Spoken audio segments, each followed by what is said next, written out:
Hello दोस्तों, स्वागत है आप सभी का वेग मिस्टर टेक में मिस्टर। हम लोग जिस कंपनी के ऊपर अपडेट लेंगे, चर्चा करेंगे, आईडीएफसी फर्स्ट बैंक है। और उससे पहले जो खबर चल रही है, जो मार्केट में अमेरिकन बैंक ने रायता फैलाया है, उसके बारे में क्या राय है, उसके ऊपर चर्चा करेंगे, क्योंकि वही बहुत इंपॉर्टेंट टॉपिक है। इस टाइम पीरियड में मार्केट के अंदर पूरा ग्लोबली चर्चा किया जा रहा है इस विषय पे, जिसकी वजह से सिलिकॉन वैली बैंक जो था वो डिफॉल्ट, मतलब एक तरीके से बहुत खराब तरीके से कोलैप्स हुआ है सिलिकॉन वैली बैंक।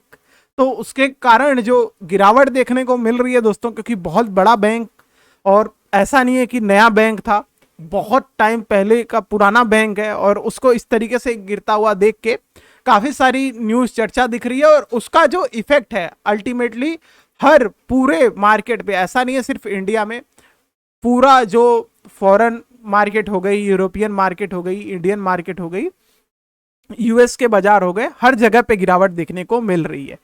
तो इसके लिए इसको ध्यान में रखते हुए अपने इंडिया ने एडवाइजरी भी जारी किया है, आरबीआई ने इसके ऊपर चर्चा भी की है कि हम लोगों को किस क्षेत्रों में कौन कौन से शेयरों को थोड़ा इफेक्ट देखने को मिलेगा, थोड़ा बहुत इफेक्ट देखने को मिलेगा। क्यों क्यों दोस्तों, ये बैंक का जो गिराव है, ये जो सिलिकॉन वैली बैंक था, इसका कोलैप्स होने का है, उसका क्या मतलब क्या इफेक्ट पड़ेगा हमारे इंडियन बैंक पे। देखिए दोस्तों, ये एक तरीके से स्टार्टअप को फाइनेंस करने वाला टाइप का बैंक था। मतलब काफ़ी अच्छे ऑफर करता था ये लोगों को जिनको स्टार्टअप बिजनेस करना था, तो उस वजह से, और ये लोन प्रोवाइड करता था, उस वजह से काफ़ी दिक्कत देखने को मिली है। और आप लोगों ने एक चीज़ और भी नोटिस किया होगा कि अपने इंडिया में भी 5 मंथ 6 मंथ से कोई स्टार्टअप हम लोगों को, मतलब जो यूनिकॉर्न होके आता था, वैसा कुछ देखने को नहीं मिला कि नया यूनिकॉर्न आया है। तो ऐसा हम लोगों को 5-6 महीने में नहीं देखने को मिल रहा है। जबकि पुराने में आप देखेंगे तो हर मंथ कोई ना कोई एक नया स्टार्टअप जो था यूनिकॉर्न के रूप में हो जाता था। यूनिकॉर्न मतलब दोस्तों कि 1 बिलियन जिसका क्रॉस हो जाता था यूएस डॉलर के हिसाब से। तो वो चीज़ हम लोगों को देखने को मिला है कि काफ़ी ज़्यादा टाइम से बंद था।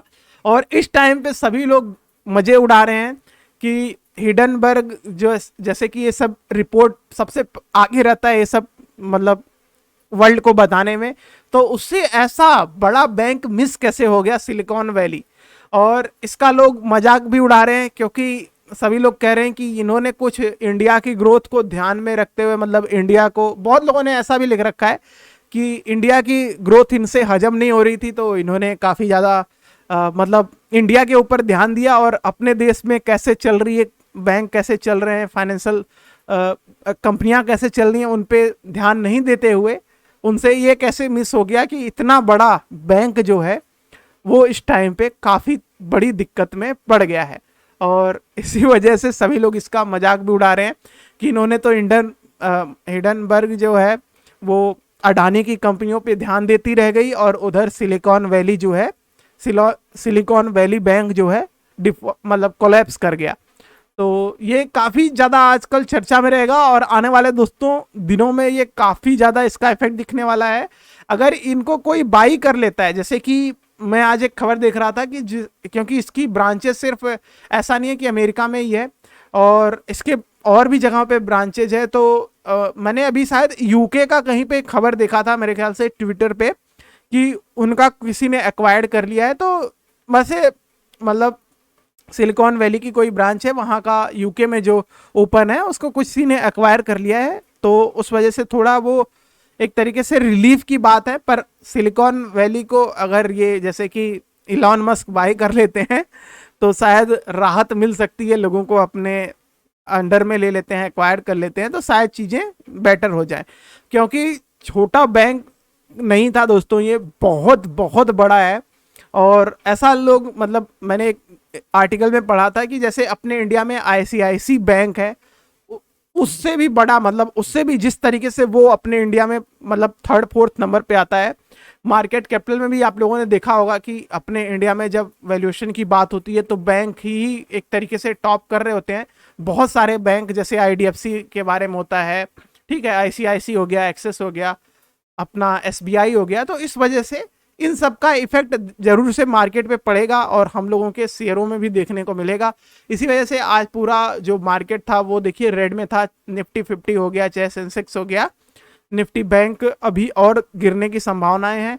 और बहुत टाइम बाद, अक्टूबर बाद हम लोगों का जो निफ्टी 50 है वो 17,200 का मार्क के बिलो गया है। तो काफी टाइम बाद इतनी गिरावट देखने को मिली है और लोग मान के चल रहे हैं अगर चीजें बेटर नहीं होती हैं तो ये हफ्ता जो है हमको थोड़ा दिक्कत में दिखने वाले हैं।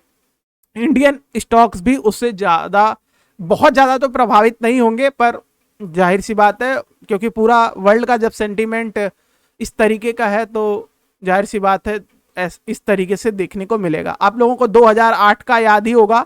2008 में जिस तरीके से वहाँ पे, चलिए एक फिल्म थी, यहाँ पे बैंक है तो उससे फिर भी इफेक्ट देखने को मिलेगा। अब ये मोराल को इफेक्ट करती हैं ऐसी चीजें जब खराब होती हैं दोस्तों। जैसे कि अडानी ग्रुप पे तो इल्जाम लगाए गए, अब चाहे वो प्रूफ हो चाहे ना हो, उसकी वजह से हमारी मार्केट को देखिए इतना इफेक्ट नहीं पड़ रहा था, पर ये ऑलरेडी कोलैप्स कर चुका है तो इसका इफेक्ट जरूर से दिखने वाला है और वो पूरे ओवरऑल वर्ल्ड के हर मतलब स्टॉक मार्केट में दिखेगा। तो हम लोगों को इस टाइम पे क्या करना चाहिए? तो सिंपल सी बात यह है दोस्तों, जहां जहां पे गिरावट देखने को मिले आपको 52 वीक्स लो से दिखे, जिनकी फाइनेंशियल कंडीशन मजबूत है उनमें खरीदारी करिए। जिनका फाइनेंशियल मजबूत है दोस्तों वो वापस से रिकवर हो जाएंगे, बेटर हो जाएंगे। अब जैसे बहुत से स्टार्टअप में बहुत सारी इन्वेस्टमेंट उसी बैंक से थी, खैर अपने अभी तक इतना मतलब पता नहीं लगा है कि अपने कितने सारे स्टार्टअप्स हैं जो इससे लोन लिए थे। आने वाले टाइम में धीरे धीरे ये सब खबरें पता लगती रहेंगी। फिलहाल तो ये चीज जो हुआ है इसका इफेक्ट देखने को मिलेगा। इस तरीके से देखिए लोगों ने लिख रखा है कि अब हिडनबर्ग कहाँ है, ठीक है तो इस तरीके से सब कुछ देखने को मिलता है। चलिए खैर, अभी हम लोग आईडीएफसी फर्स्ट बैंक पे बात कर रहे हैं। ये भी एक बैंक का तरह से शेयर है, तो अभी इसमें आने वाले टाइम में गिरावट देखने को मिलेगी, तो इसको हम लोग एक अच्छे जोन में खरीद सकते हैं। और यही चीज मेरे को अपडेट करनी थी इसकी, क्योंकि लॉन्ग व्यू के हिसाब से देखिए तो ये बैंक काफी अच्छा दिखता है और प्राइस भी इसका कुछ इतना ज्यादा बड़ा नहीं है, 54 रुपीज के राउंड ट्रेड कर रहा है। आने वाले दिनों में और गिरेगा, तो उम्मीद है कि इसको आप 35 से 40 रुपीज के बीच में एक अच्छे जोन में मिल जाएगा खरीदने के लिए। तो इस चीज को ध्यान रखना है क्योंकि इसकी बुक वैल्यू 33 रुपीज 90 पैसे है। 12 महीने की कंडीशन बहुत शानदार रही है क्योंकि प्रॉफिट ग्रोथ में देखिए कितना ज्यादा 2532% का ग्रोथ है। सेल में भी अच्छे परसेंट दिखते हैं, क्वार्टर वाइज रिजल्ट भी अच्छे थे, इस वजह से काफी इंपॉर्टेंट हो जाता है और इस चीज को आपको ध्यान में रखना है। इसमें हम लोगों को ग्रोथ की उम्मीद है। और ऑल टाइम हाई की बात करें तो 83 रुपीज तक गया था और अभी आने वाले दिनों में 2-3 दिन में और चांसेस हैं इसका थोड़ा डाउन होने का। तो ये सेटल होके जब हम लोगों को 35 से 40 रुपीज के बीच में खरीदने को मिलता है तो खरीदने के लिए जा सकते हैं। अब इसका जाहिर सी बात है दोस्तों रेंज चेंज करना पड़ेगा क्योंकि शेयर काफ़ी ज़्यादा यहाँ पे चांसेस हैं कि सभी में गिरावट देखने को मिले, तो इस वजह से थोड़ा, और ये जो चीज़ है इसका इतना ज़्यादा इफेक्ट हो सकता है इंडियन मार्केट पे ना पड़े, पर जैसा आज आपको देखने को मिला है कि इफेक्ट इसका पड़ा है, 1.5% 2% यहाँ पे गिरावट देखने को मिली है, तो इस चीज़ को इग्नोर नहीं कर सकते। देखिए 900 पॉइंट्स आज डाउन रहा है निफ्टी बैंक अपना, तो इस चीज़ को जरूर से ध्यान में रखना है।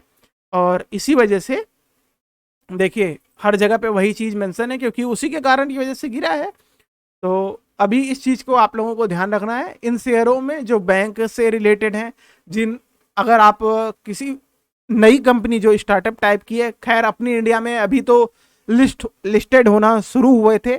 सेबी ने कुछ टाइम पहले ही अनाउंस किया था कि काफ़ी सारी हम लोगों के पास कंपनियों ने अपना ऑलरेडी यहाँ पे भेज रखा है कि हम लोगों को लिस्टेड कराना है एनएससी में, ठीक है। तो वो चीज़ हम लोगों को देखने को मिलेगी। अब इस पे थोड़ा रोग जरूर से इफेक्ट पड़ेगा क्योंकि ये जो काफ़ी कंपनियों ने लोन लिया होगा इससे, क्योंकि ये अच्छे ऑफर प्रोवाइड कर रही थी, चाहे इंडियन हो चाहे बाहरी हो, तो उसका इफेक्ट देखने को मिलेगा। तो इस वजह से कुछ नए स्टार्टअप जो ऑलरेडी अपने एनएससी में लिस्टेड हैं, आप लोगों को, जैसे मैं अभी आपको बताऊं तो जैसे पेटीएम हो गया इस तरीके के, पर पेटीएम का तो अलग ही चीज़ हो गया क्योंकि अब उन्होंने सेटल कर लिया है।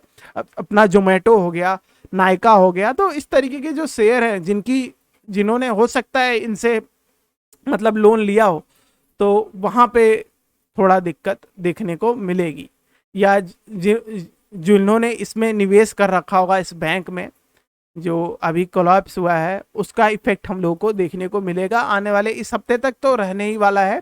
और चीज़ें ज़्यादा ख़राब निकलती हैं अगर कोई उसको एक्वायर्ड नहीं करता है या उनकी गवर्नमेंट एक्वायर कर ले, जो भी है, अगर चीज़ें बेटर नहीं होती हैं तो इसमें गिरावट हम लोगों को देखने को मिलेगी। इसलिए रेडी रहिए, अपना जो काम है वो न्यूट्रल रख के रखिए, ना ज़्यादा पॉजिटिव ना ज़्यादा नेगेटिव, पर हाँ जो खबर है उसको ध्यान में रखना है।